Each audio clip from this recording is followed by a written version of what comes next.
is you're walking this path and you get knocked off, right? Backwards or this way.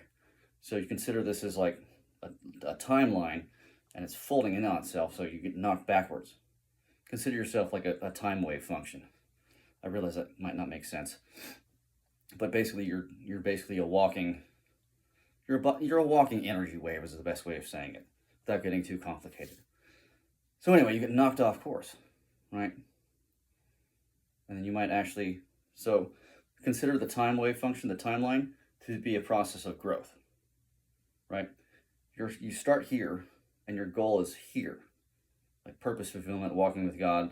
You don't ever necessarily arrive, but you want to get from A to B, right? So you're walking this pathway. And so if you're walking this pathway and you get knocked off, you might start doing this, going backwards, right? Or you just might stop. So the whole point is when that happens is, and it does happen, it happens a lot. It can happen a lot too when this hierarchy in churches form, because when somebody first takes Jesus in their heart, a lot of the things is just the first thing they do. Also, you need to read the Bible, you need to do this, you need to do that. And a lot of this is just based upon this hierarchy of value and this idea of, well, this is how you're supposed to do it. Because again, the Bible is a representation of the book of the tree of the knowledge of good and evil. It has both good and has both evil in it.